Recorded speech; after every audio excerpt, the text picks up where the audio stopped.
Welcome back to another episode of Go, Go, Grow. If you are looking to scale your business, to find resources, support, knowledge, and expert guests to help you achieve that goal, you are in the right place. Today, we are joined by my guest expert, Melissa Zehner. She is the founder of Scroll Stopping Content. She's a fractional head of content, and I am so happy to finally welcome her as my guest. Melissa, welcome. Thank you so much, Michelle. I'm so happy to be here. We always have a wonderful conversation, and I know today will be no different. Absolutely. Absolutely. So you have just recently celebrated your second year in business, second year as an entrepreneur, and I think that is absolutely phenomenal. You and I, gosh, it's been almost a year since we've met, maybe even a little bit longer than that. So I think a little bit longer. I asked you for a lot of advice when I first started my business. And I was happy to give it because I think we had a little bit of a connection where we had such enthusiasm, and the place I was in my business and where you were in your business, there's a lot of synchronicity there. And I was looking to go in a different area with social media. Of course, I had been on LinkedIn since, the Stone Age, but I wasn't fully maximizing it. So with your your core competency being social media and using that for organic growth, for thought leadership, for growing your company through connecting with current customers, prospective customers, key influential leaders in your field. Wow, you had so much information for me. How did you get into business? How did you decide to go into entrepreneurship when you had such a stellar career before that? Well, I think my transition was easier than a lot of people because my business is centered around what I was doing in-house previously. So in that aspect, it made the leap feel a little easier than what a lot of people do. But for me, I am a chronic workaholic, and I spent most of my life having my identity very tied up in what I was doing at work every day. Mm-hmm. I know a lot of us can relate. I think that sort of personality really carries over into a lot of entrepreneurs. Definitely. However, as you grow, you have different priorities. And I had a little bit of an existential crisis during COVID. And toward the tail end of COVID, I was actually diagnosed with kidney disease. And I was the person who was working nonstop, not taking a day off, burning the midnight oil. And I found that it was suddenly much harder to balance that when I also was in a situation where I needed to manage my health on a daily basis. And like a lot of people, I was at a job where I thought they valued me, and, everybody loves to say we're a family here. And I went and talked with my CEO about needing to make some adjustments to better care for myself and my health. And he wasn't willing to make any accommodations, especially in terms of the overtime and the schedule.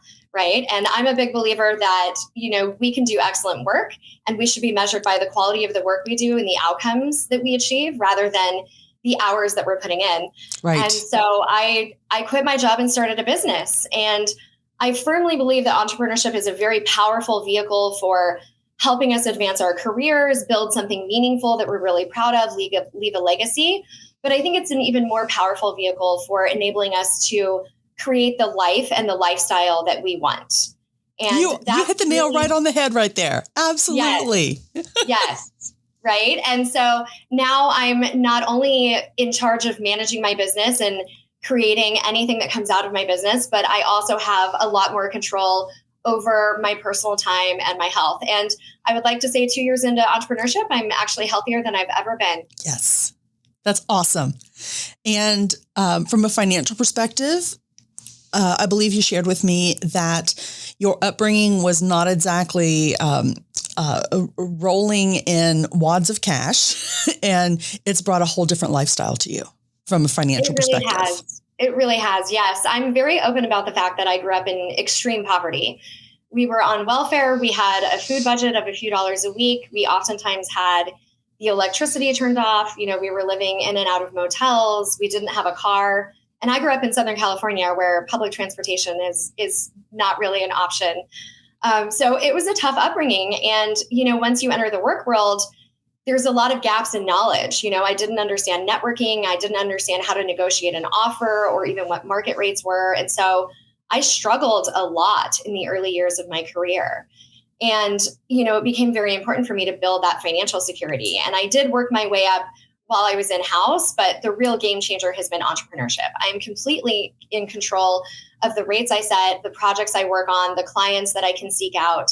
And, it only took me about 4 months of entrepreneurship to replace the salary I had in-house. And I've been scaling it ever since. So it really has put me on a completely different financial trajectory. That's very inspiring. Very inspiring. So there's so many people out there that think, well, I want to be an entrepreneur, but I don't know how, or I don't have the resources you need. They're out there. They're out there. And one of the ways, the way that we met was through networking. We were trying to build our business and expand our business and find, and more importantly, give those resources to other people, other entrepreneurs and business owners. One of the sayings that I repeat constantly, I came up with the saying, was being an employee rather than an entrepreneur is one of the riskiest financial decisions you can make. Would you agree with that? I completely agree. I think people feel it's more secure because there's a level of predictability. You're getting a paycheck on a regular basis. You have a boss that checks in with you. You have that benefits package. But at any moment in time, your role really can be cut, and you're at the mercy of all of these decision makers that come above you, whether they're making good or bad decisions for the company. My first year in business, I had a client that unfortunately had a lot of financial challenges, and they ceased operations in the US. And the same day the client let me know, as her fractional head of content, she had to lay off her entire US staff. And we're in this call and she's asking me if I'm going to be okay. She's very concerned about me, which is lovely of her. But I finally said, I'm losing 12% of my income. I'm not losing 100% of it. Mm-hmm. Those were the very early days of being an entrepreneur. But there is a level of predictability in terms of you being able to see very far down the road at what's ahead, and also being able to choose what that road looks like. I see my cash flow every single day. I know where all of that money is coming from. And so if I want to make more or less or divert money to different projects or areas of focus, I have the opportunity to do that. And that's not something your average employee can do. Absolutely. So I want to dig into your area of expertise, but just to underscore that statement of the steady, reliable income of being an employee versus what everybody predicts to be unstable predictability of an entrepreneur. So I've been in the sales, marketing, revenue industry for about 35 years. The first 20 years, I was an employee. The last 15, I've been self-employed. Now, I've had many businesses before this one, but this one is the one that I've been in primarily. The 14 years before I became an entrepreneur, I went through 7 downsizings. Wow. 7 downsizings in 14 years. So every 2 years, I got a job. I worked the job. I went through an organizational downsizing. I looked for another job. All this time, I was a single woman with a mortgage. That's kind of scary. So the stability that I've had from being an entrepreneur has been amazing. So if anyone's on the fence about, okay, should I continue my entrepreneurship journey or should I start it? Think about it from that lens. And if you want to talk to other success stories or other people in that situation, you can always message me directly. And Melissa, look at her success. I'm sure that she would, lend you some additional validation there as well. I'm happy to provide a pep talk to anyone who needs it. And she's great at those. So let's talk about your area of expertise and what you have done so well for so many clients. organic marketing, people look at that and say, okay, well, so it's marketing, right? What do you say to that? It is marketing. I think a lot of people don't understand organic. So organic marketing is creating content and experiences that enable people to discover your brand. Mm-hmm. And by discovering your brand, they become aware of you, they develop an affinity for your brand, they engage, and ultimately they become leads. Is that succinct enough? It is. Okay. I'm familiar with the difference, but a lot of others out there may say, "Oh, so you mean like Google ads or pay-per-click?" Well, that's performance marketing. So can you kind of compare the two and what separates them from how you use them and the audience that you get and how you convert from reaching out to them becoming a customer? Sure. So first of all, I don't love this term performance marketing. Everyone uses performance marketing. And the thing about that word is that it sort of inherently implies that the other marketing channels or approaches aren't performance-based, and that's not true. So good point. I want to clarify that the other kinds of marketing can also perform very well for your business, first of all. Okay. So performance marketing is just paid marketing. Good point. Yes, it's typically Google ads, to your point, native ads, affiliate link programs, anything where you're really paying to participate in that marketing space is paid marketing, right? Or performance marketing, depending on the terminology you're using. So it really is pay to play. You have to put dollars on the table to drive traffic or leads towards your brand. The difference with organic marketing is that there is a cost involved, certainly in time or hours creating your content, but you don't have to pay to play. So organic marketing is everything from creating content where somebody can find you via a Google search to organic social media content. It could be webinars. It could be, free workshops that you're giving. So organic content literally is creating organic ways for people to discover your brand. Now, there's also pros and cons to each.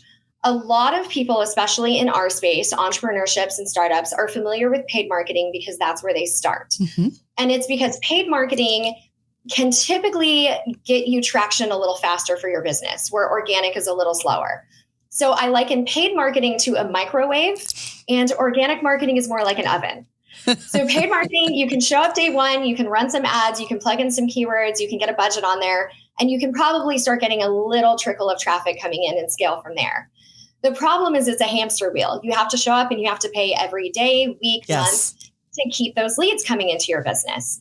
Now, the problem is as you scale, it gets more expensive. You have to throw more dollars at it. And that's the only way to stay on the board. So organic marketing, there's definitely a cost up front in creating that content, but it's really more of a one-time cost. And then it works for you again and again in the future. And a really phenomenal content marketing asset can actually work for you for years. So you don't have to pay to play. And over time, organic marketing is actually cheaper. That's a great way to frame each individual one to say, okay, well, this is how this one's good. This is how this one's good. So kind of depending on what your purpose is. So when I think about the two, and when I'm talking to a client, I say, okay, well, if you're doing organic, you are creating evergreen content. It's out there. It can be searchable. It leads to your SEO, which increases over time, like you said. It increases your brand value, your brand recognition, your digital presence. And it's an evergreen content. It's always going to be there for you. And when somebody comes to you through organic marketing, organic growth, you own that client. It's an investment, and it's primarily an investment of time. Whereas paid marketing, you're buying them or you're renting them, and it's more of a spigot. You turn it on, you turn it off. It's not continuous. So if you run a Google Ads campaign or if you run a pay-per-click or a LinkedIn ads or something like that, it may have a bit of a short tail effect, but when it's done. So, do you want to buy or rent, or do you want to own that customer for a longer period of time? Exactly. I like to use a former employer. So I had a former employer that worked in the SaaS space and was very well known for doing deep dives and case studies. Mm-hmm. And so we did a really detailed case study on another popular SaaS brand. And essentially what we did is we spent a few weeks analyzing their marketing and why we thought they were performing well. And we turned it into this guide where we really tried to reverse engineer some of those frameworks so that other people could learn from them and apply them to their own businesses. So this was a very detailed project. We definitely spent a few weeks on it. It was created in-house, so we weren't sending dollars out the door, but we had 2 or 3 people working, around the clock. So we easily spent a few $1,000s creating this piece of content. Mm-hmm. We published this, and by the end of the year, we had secured about $500,000 of new business through this single asset. Wow. So the ROI makes it a no-brainer, right? But mm-hmm. it's not as easy as turning on that spigot, to your point. Right. You have to spend a lot of time doing the research, crafting it, writing it, designing it, publishing it, and making sure that it's either ranking on Google or that it's getting discovered through other means online, social media or webinars or something like that. But it pays for itself over and over and over again. So let's talk about that.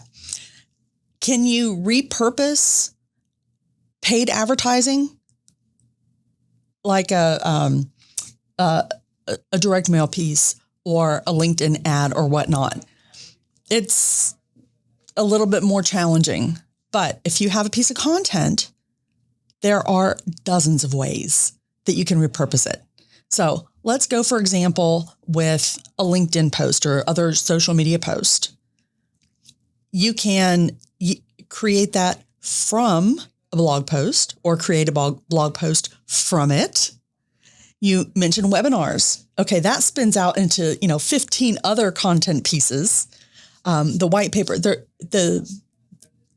point of content, organic content, social media, that's a gold mine. So I love it, the things I see that you post on LinkedIn, and that's where I mostly consume your content. That's the platform I'm mostly on.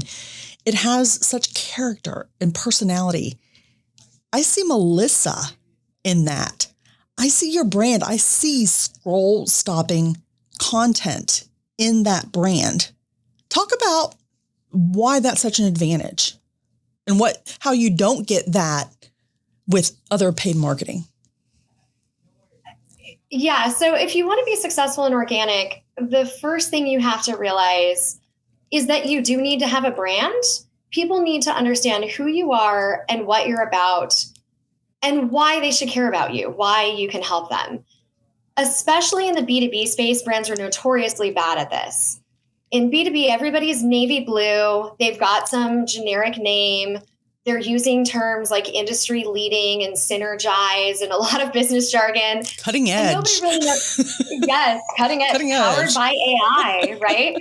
And so nobody really knows what that means. It's vague. It's kind of ambiguous. If you've ever gone to a homepage and you read the homepage and you still don't know what they do, you literally don't know what their product is. That happens more often than it should.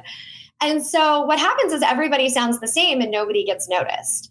So one of the best things that you can do is differentiate your brand. And instead of looking around to see what everyone else is doing and thinking you should do that too, look around and try to discern what they're not doing. Mm-hmm. How can you stand out? How can you be a different voice?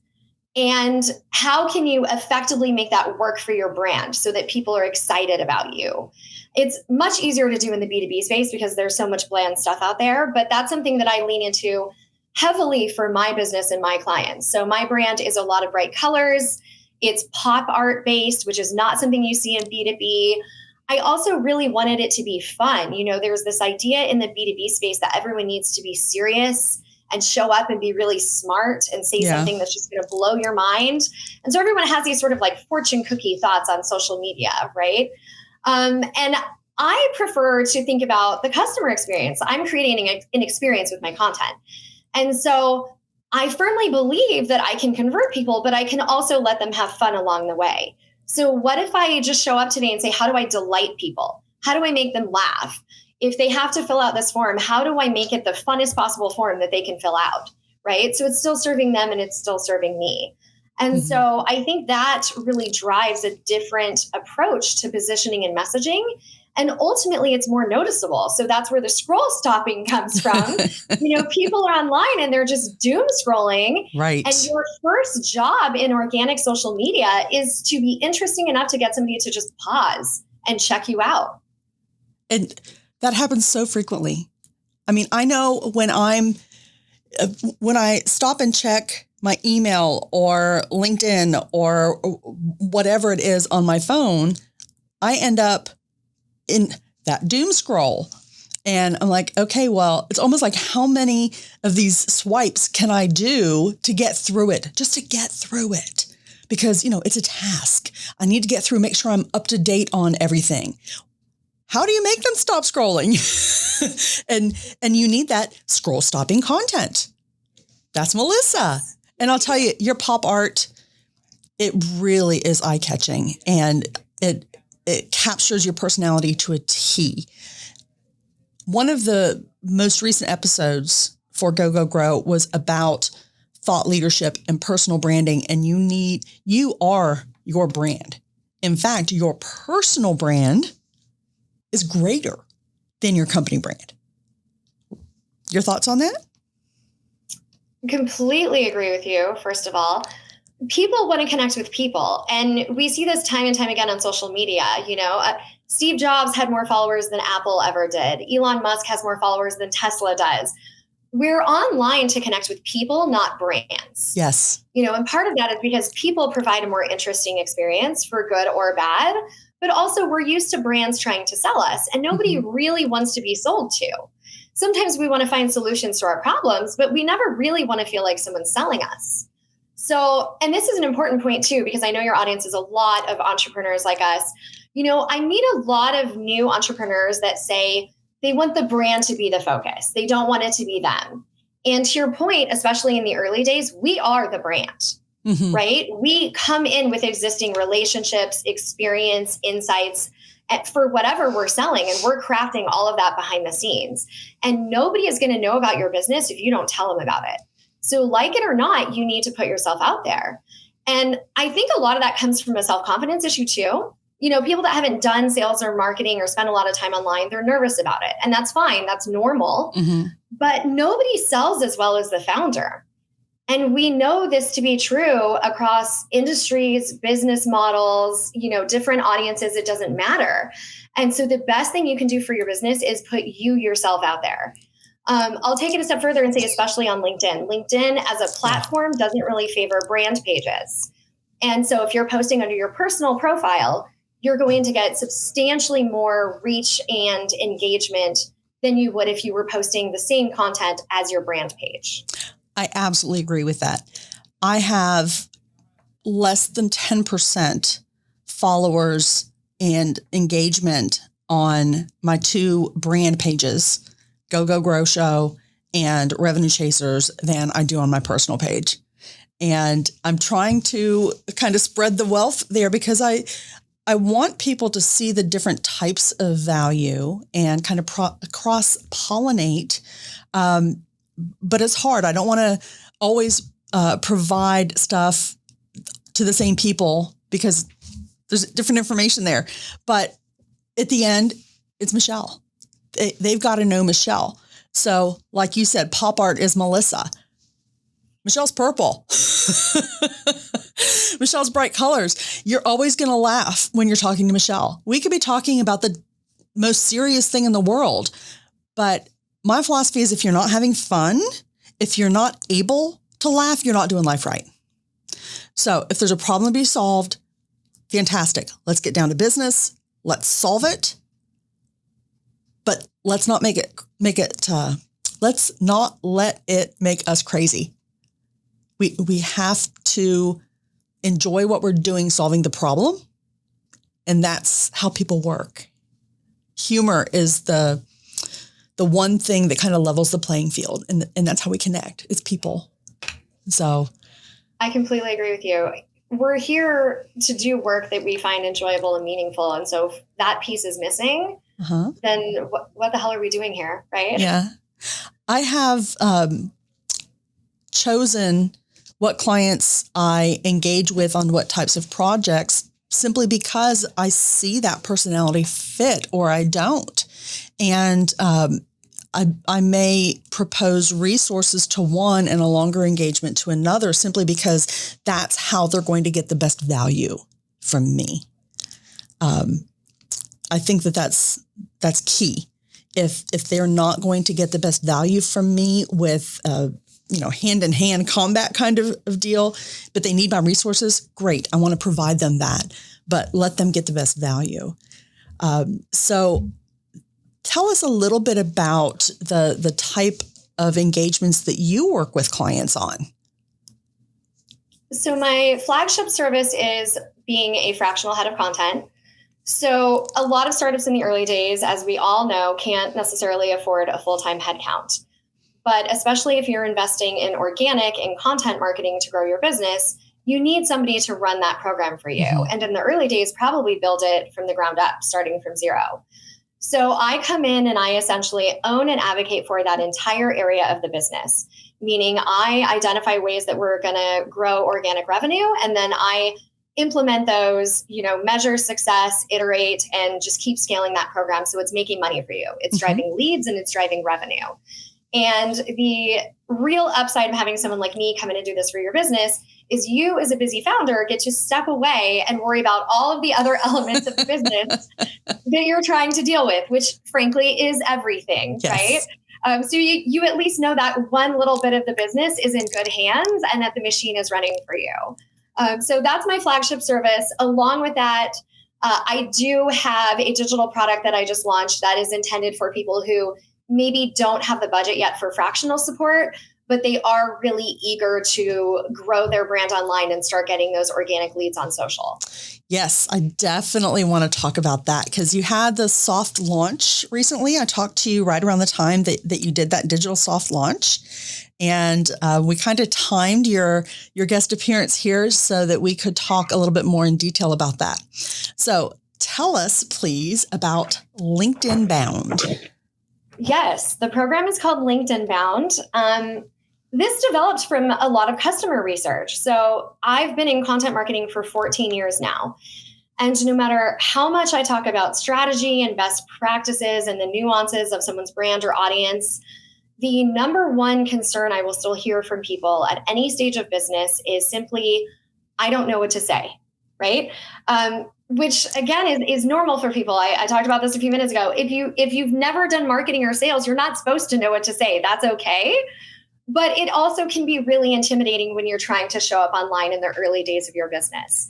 And so I created a product that addresses this simple problem. So I show up in your inbox each weekday and I tell you what to say. I give you a topic to talk about that is really in your zone of genius. So you're talking about your experience, your unique stories that you bring to business, experiences you've had that drive your business or your approach with clients, how you like to work, all of these different elements that make you, you.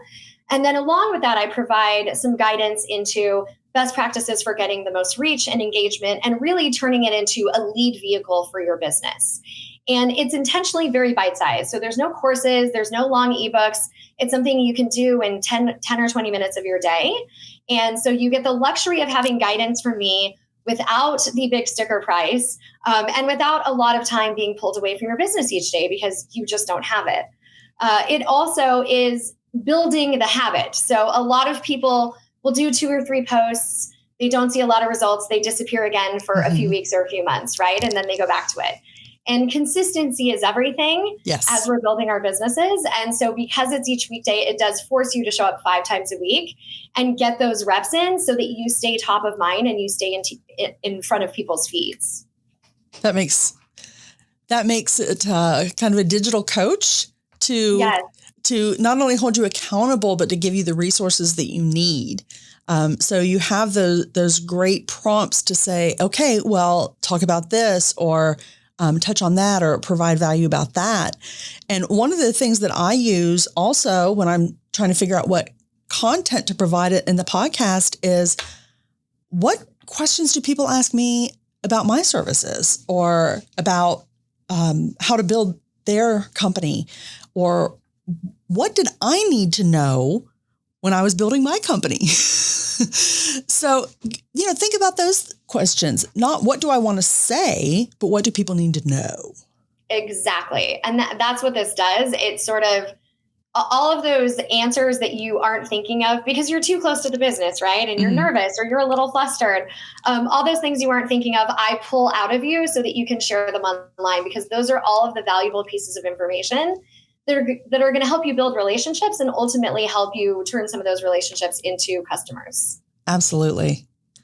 Well, I'll tell you, I always love talking to you, Melissa, because not only do you have just a ton of value to share, and you've had a huge number of podcast guest appearances as well.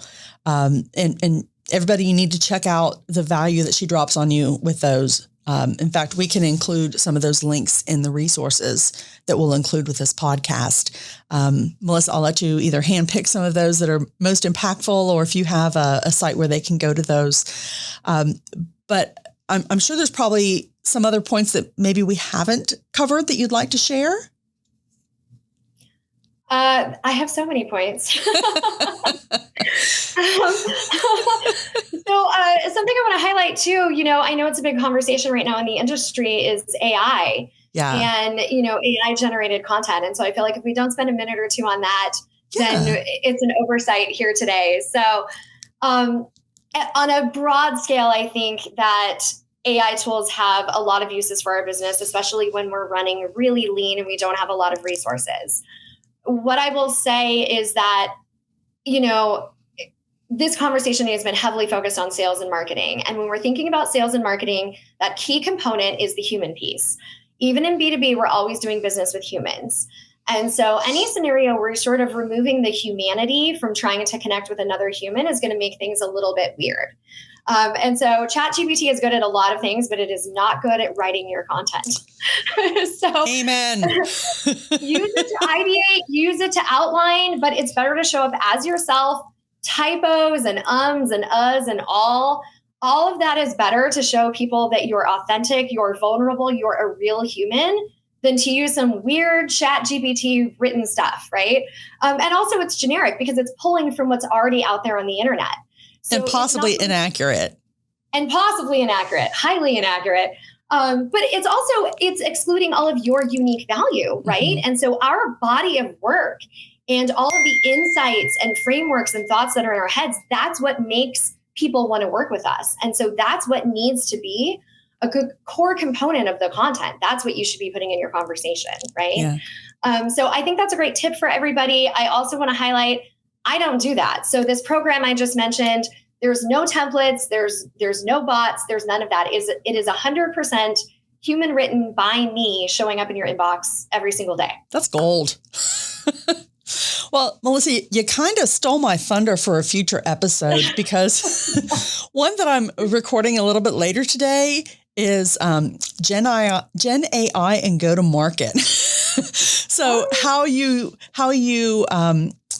can possibly use Gen AI in your go-to-market process, sales, marketing, positioning, branding, things of that nature. I love that. I can't wait to listen to it. And it does have a lot of great uses. I mean, ideating, outlining, research, yes, even just automations, all of that is phenomenal.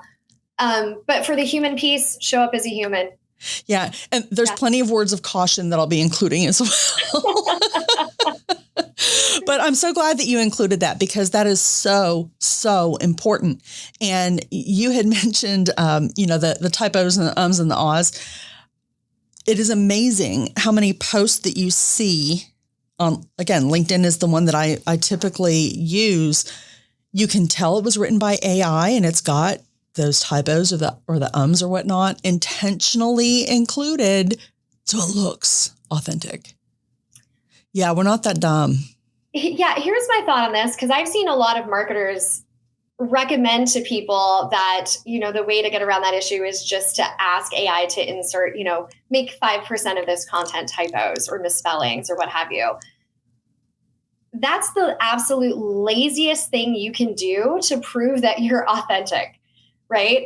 I'm a big believer that, nothing remarkable is ever created from half-assing the work. And so I love efficiencies. I love automations where they make sense for the business, but that is the one area that we should probably not be half-assing the work. Again, if we want to build great relationships and we really think they're a driver for our business, we need to show up for people, and taking an extra few minutes to show up as yourself is going to be equity that pays dividends years in the future. Absolutely. I could not agree with you more. Okay, so I would like to kind of wrap things up, but I believe that you shared with me you have a special gift, special offer for our Go, Go, Grow listeners regarding LinkedIn Bound. Would you like to share it? I do. I have created a discount code just for you, Michelle, because you're wonderful. Oh, thank you. So for anybody that wants to try the program, you can visit my website. It's scrollstoppingcontent.com/LinkedIn-bound. It's right there in the nav. So even if you don't remember the URL, just visit the site, you'll find it.